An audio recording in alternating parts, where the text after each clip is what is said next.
여러분들은 소크라테스라고 하는 사람에 대해서 들어보신 적이 있을 겁니다.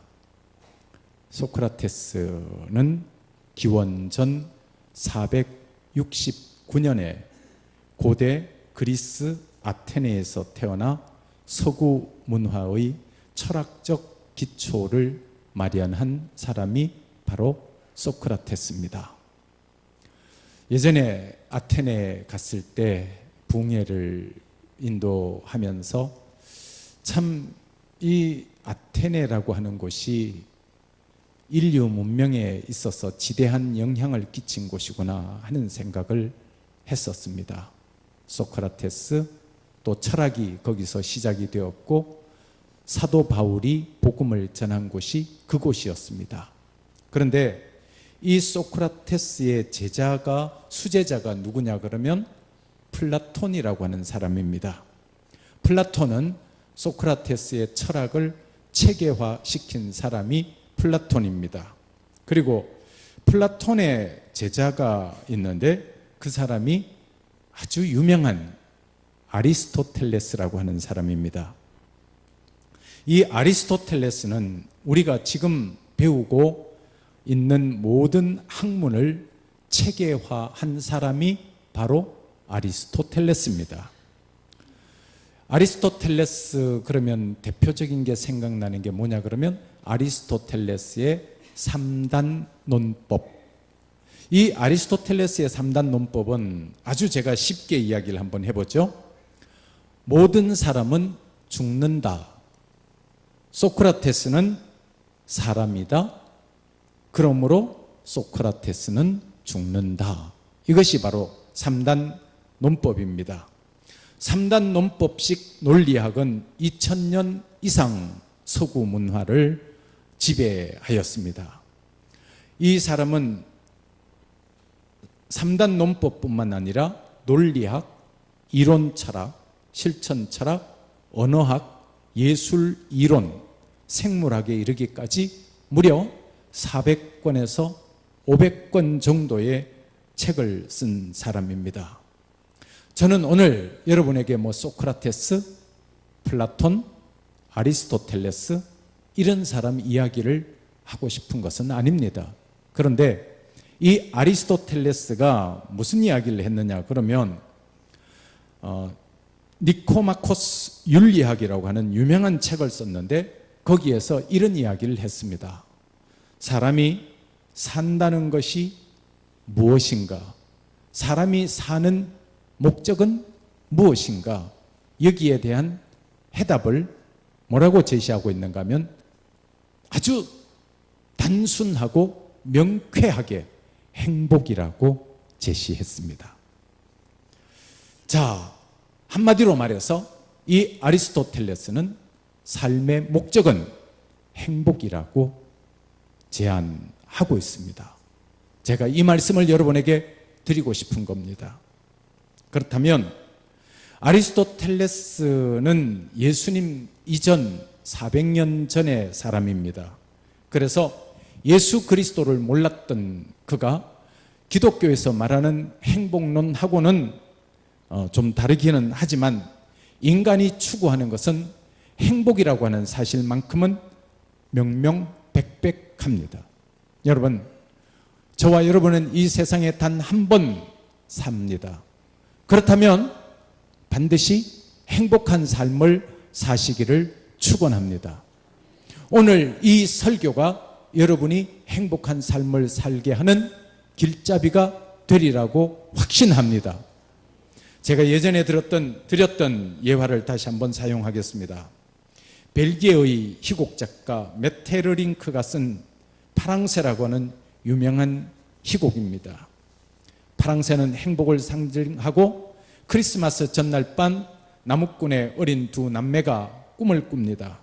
꿈속에서 요술쟁이 할멈이 아픈 딸을 위해서 행복의 파랑새를 찾아달라고 부탁합니다. 두 남매는 행복의 파랑새를 찾아 길을 떠납니다. 추억의 나라를 지나고 꿈의 방을 지납니다. 또 과거의 나라까지 두루 다녔지만 행복의 파랑새를 발견할 수가 없었습니다. 행복의 파랑새는 잡힐 듯 하면서도 잡히지 않았습니다. 결국 두 사람은 실망 가운데 자기 집에 돌아옵니다. 그런데 자기 집 처마 밑에 매달린 새장 안에 행복의 파랑새가 노래하고 있었다는 내용입니다. 여러분은 지금 행복을 누리며 살고 있습니까? 아니면 행복을 먼 미래의 것이라고 생각하고 있습니까? 세계의 3대 행복론이 있습니다. 제가 행복한 교회 목사이기 때문에 특별히 이 행복에 대한 관심이 많은데, 세계 3대 행복론이라고 하는 것은 바로 칼 힐티라고 하는 사람의 행복론과 알랑의 행복론과 버트런트 러셀이라고 하는 사람의 행복론이 있습니다. 그것을 제가 간략하게 한번 소개를 하겠습니다. 칼 힐티라고 하는 사람은 행복은 하나님께 대한 올바른 관념을 지녀야 된다는 것을 말하고 있습니다. 그래서 이렇게 이야기합니다. 칼 힐티는 하나님의 말씀을 따라 살 때 인간은 행복하다. 그리고 칼 힐티의 행복론 중에서 행복의 조건이라고 하는 챕터에서 사람이 행복해지려면 첫째, 겸손해야 한다. 둘째, 겸손해야 한다. 이렇게 이야기합니다. 그래서 칼 힐티의 행복은 하나님의 말씀을 따라 살 때 인간은 행복하고, 그 행복할 수 있는 비결은 겸손이라고 이야기하고 있습니다. 또 여러분이 아마 많이 들어보았을 텐데, 알랑의 행복론, 아주 유명하죠? 이 알랑의 행복론에 대해서도 이렇게 이야기합니다. 행복은 마치 씨 뿌리는 비유에 있는 마음과 같다라고 말합니다. 그러면서 씨 뿌리는, 성경의 씨 뿌리는 비유를 인용합니다. 씨 뿌리는 비유는 길가와 같은 마음, 돌밭과 같은 마음, 가시덤불과 같은 마음, 옥토와 같은 마음이 있지 않습니까?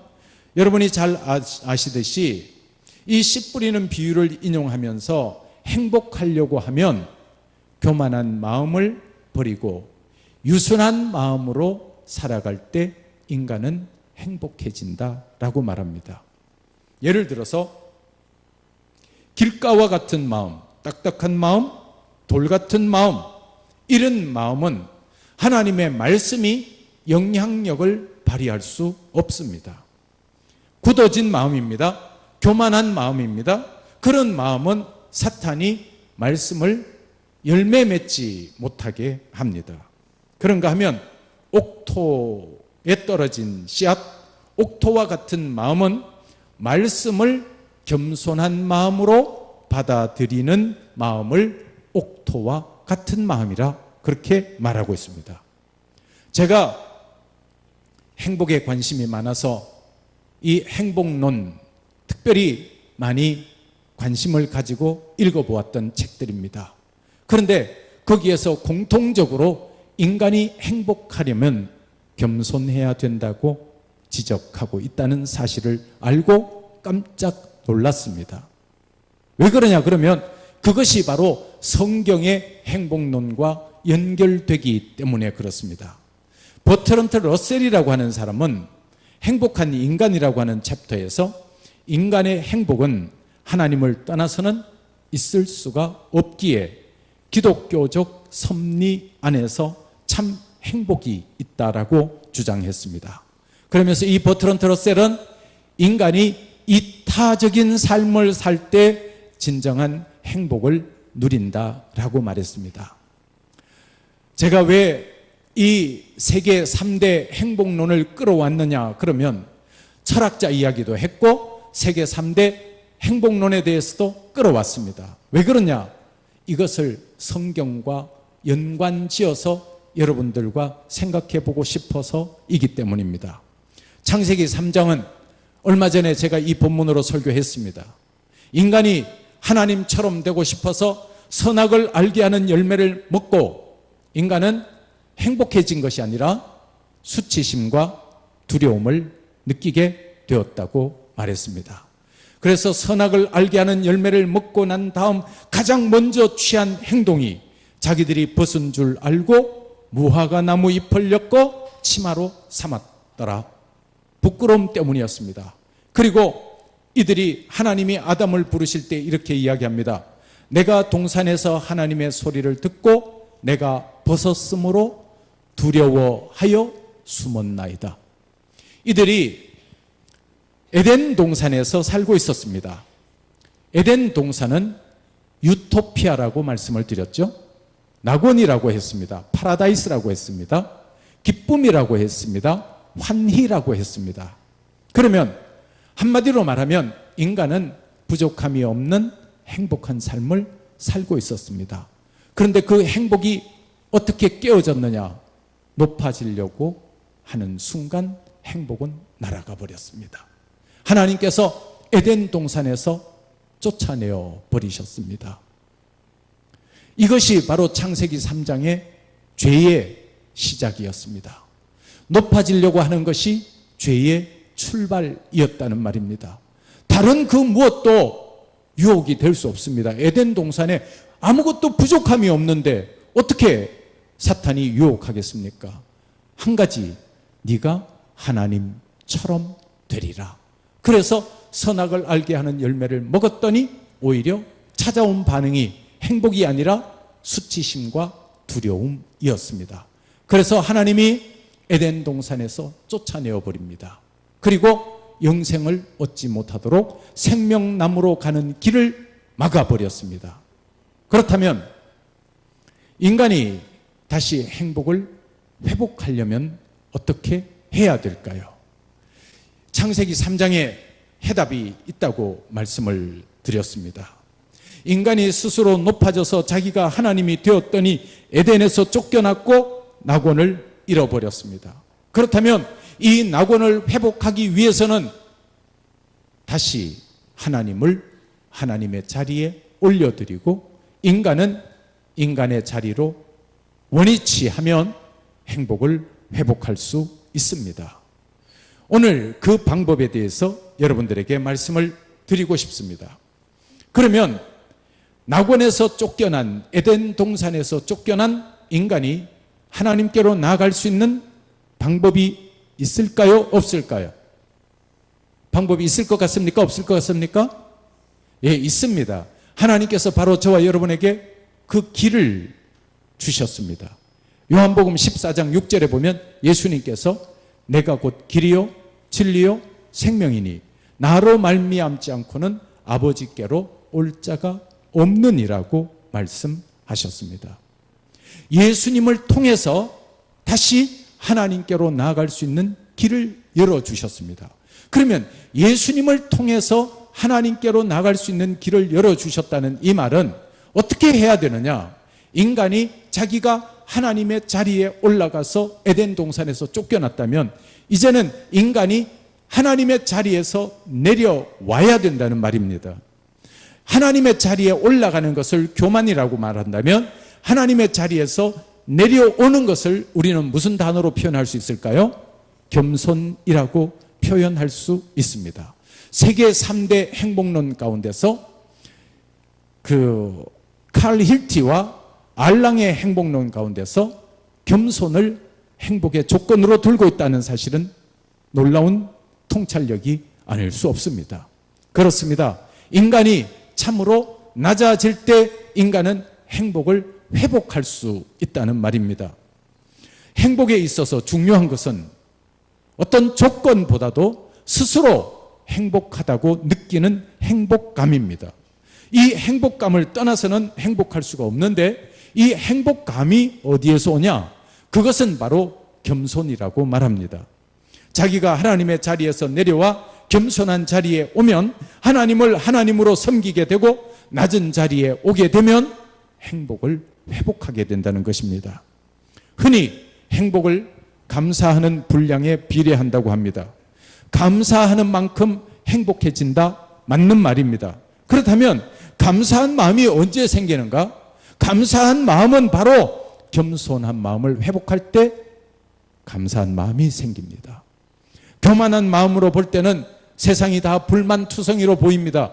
그러나 겸손한 마음으로 세상을 볼 때는 감사하게 됩니다.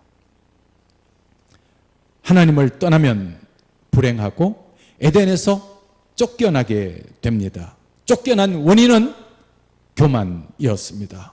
그러면 하나님께로 돌아올 수 있는 중요한 방법은 바로 겸손입니다. 자신이 하나님의 자리에 올라 있는 한 인생은 행복할 수가 없습니다. 여러분, 성경을 통해서 보면 창세기부터 요한계시록까지 이 말씀은 집요하게 우리에게 말씀하고 있습니다. 예를 들어서 사울 같은 경우 볼까요? 이 사울이 가장 겸손할 때 하나님께서는 사무엘을 통하여 이스라엘의 초대 왕으로 세우셨습니다. 그런데 이 사울이 왕이 되어서 교만하게 되고 사무엘을 기다리지 아니하고 자기 마음대로 제사를 지내고, 그때 하나님께서는 사울을 버리시기 시작합니다. 겸손할 때는 사용하시고 교만하면 버리셨습니다. 그 다음에 이새의 막내 아들 다윗을 하나님께서는 사무엘에게 기름을 부으라고 말씀하십니다. 그런데 이새조차도 다윗이 왕이 되리라고 상상도 못했습니다. 사무엘이 당신의 아들 중에서 왕을 세우겠습니다. 당신의 아들을 전부 나에게 데려오세요. 그랬을 때 이 이새는 7명의 아들을 데려왔습니다. 그때 사무엘은 아닙니다. 이 아들 중에는 왕이 될 사람이 없습니다. 당신에게 또 다른 아들이 있습니까? 그랬을 때 이렇게 이야기합니다. 막내 아들이 하나 있기는 한데 그 아들은 지금 들에서 양을 치고 있고 왕이 될 만하지 못합니다. 가장 별 볼 일 없는 사람입니다. 가장 낮은 사람입니다.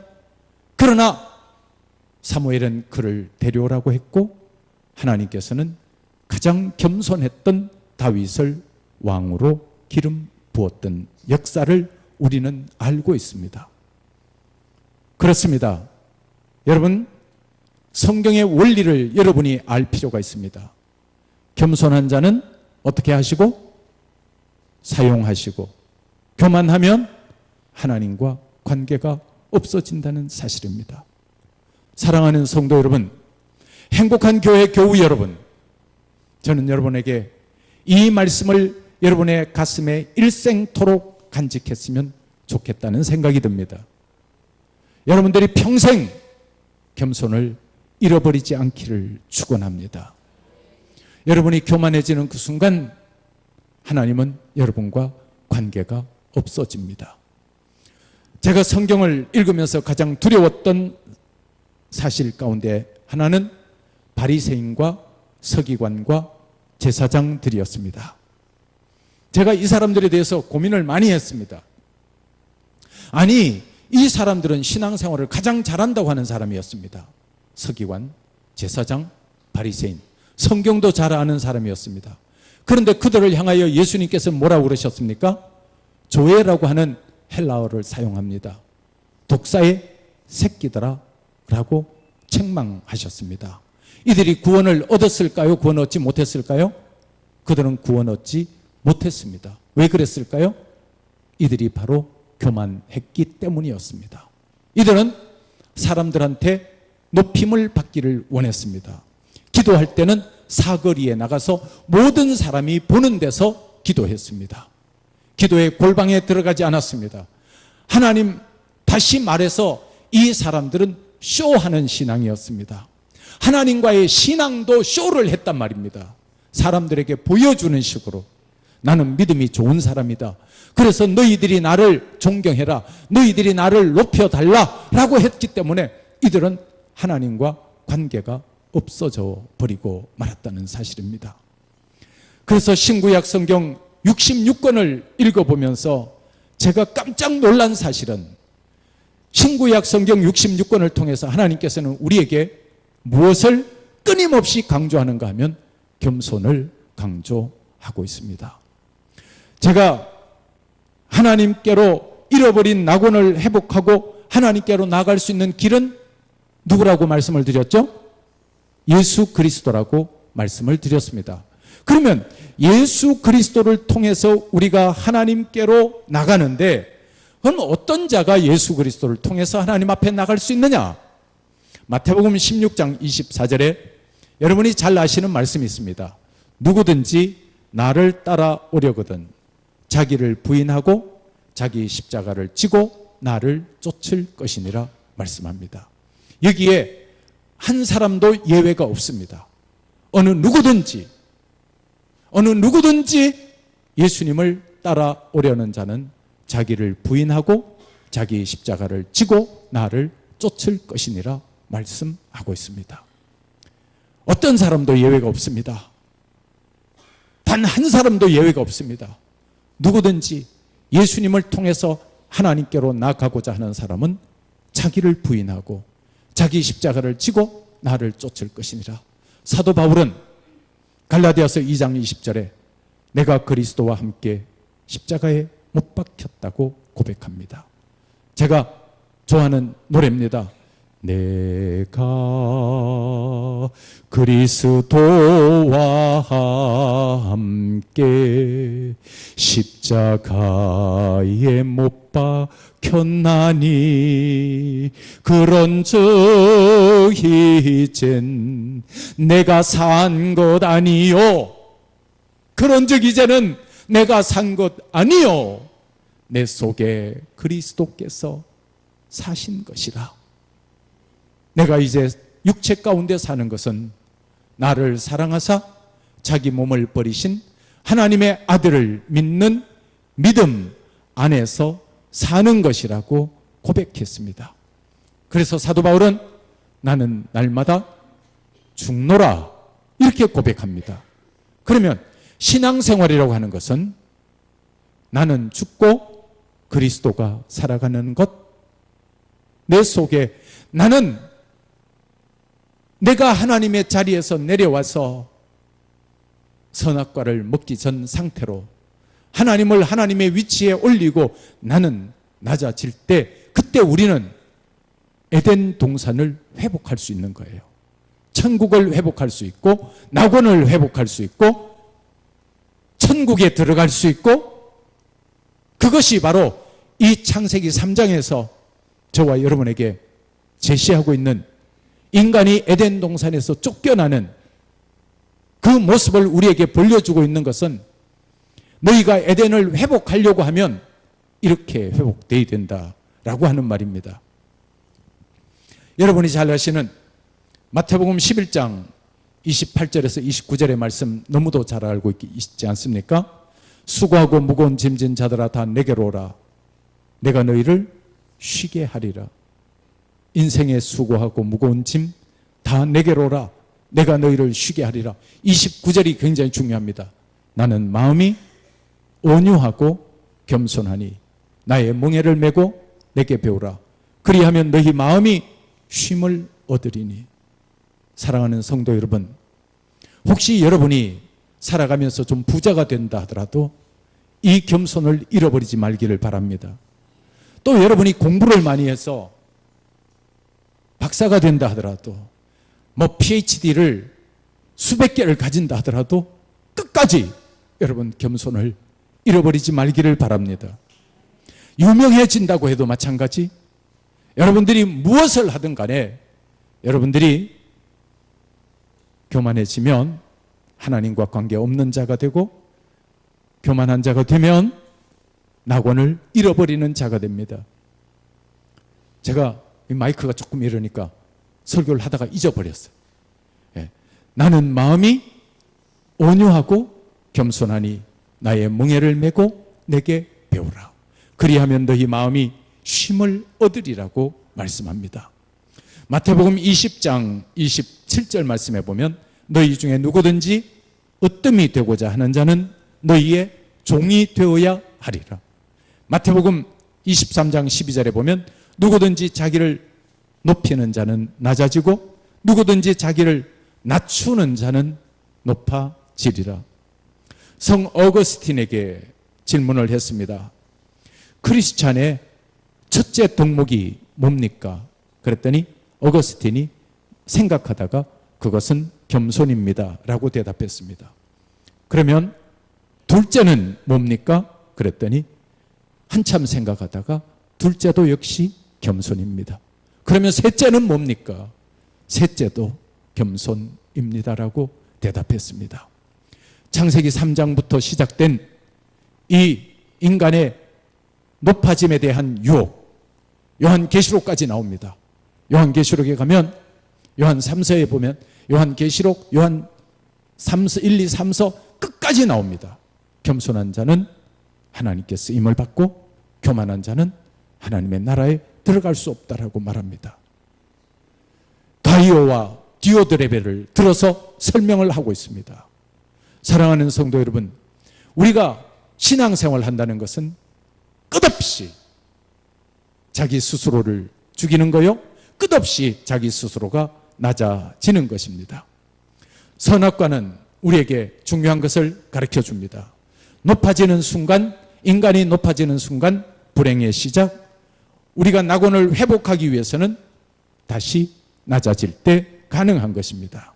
잠언 16장 18절 말씀에 보면 교만은 패망의 선봉이요 넘어짐의 앞잡이니라 말씀하고 있습니다. 여러분, 오늘 이 말씀을 제가 오직 중했으면 몇 달 전에 이 본문을 가지고 여러분에게 설교를 했는데 이 본문을 미국 갔다 오자마자 또다시 이 본문을 꺼내 들었겠습니까? 우리가 행복하기 위해서는 반드시 저도 그렇고 여러분도 그렇고 저 스스로 내가 자칫 잘못하면 바리새인이 될 수 있겠다, 자칫 잘못하면 서기관이 될 수 있겠다, 자칫 잘못하면 제사장 같은 사람이 될 수 있겠다, 저 스스로 끊임없이 점검합니다. 행복한 교회 교인들은 여러분 스스로를 점검하셔서, 어떤 사람 보통 보면 한 몇 년 되는 사람은 아주 행복합니다. 그런데 교회 생활 10년, 20년, 30년 지나면서 사람들은 행복을 잃어버리고 자기가 교만한 자리에 올라가기 시작합니다. 그러면 오히려 오래도록 신앙생활하면 더 기쁘고 더 행복해야 될 텐데 그렇지 못한 경우를 종종 봅니다. 왜? 바로 이 창세기 3장의 말씀을 이해하지 못하였기 때문에 그렇습니다. 행복한 교회 교인들은 시간이 지날수록 10년 믿었으면 10년만큼 온유해지고 겸손해졌다면 20년 믿었으면 그보다 더 배로 온유하고 겸손해지고 30년, 40년 믿으면 정말 더 온유해지고 겸손해져서 하나님께로 갈 때는 참 아름다운 모습으로 갈 수 있었으면 좋겠다 하는 생각을 합니다. 사랑하는 성도 여러분, 말씀을 마칩니다. 이 겸손에 대한 말씀, 이 여러분들이 신앙생활을 하면서 이 겸손을 잃어버리고 나면 아무것도 아닙니다. 겸손을 잃어버리면 천국에도 못 가고 겸손을 잃어버리면 하나님의 자녀의 자리에도 서지 못합니다. 아무쪼록 오늘 이 말씀을 여러분이 가슴에 깊이 간직하고, 나는 날마다 죽노라 고백했던 우리의 신앙의 선배 사도 바울을 기억하고 내가 사는 것이 아니라 내 속에 그리스도께서 산다라고 하는 사실을 가슴 깊이 간직하면서 겸손하게 우리 신앙생활 끝없이 믿음의 생활을 경주하는 저와 여러분이 함께 되실 수 있기를 축원합니다. 기도하겠습니다.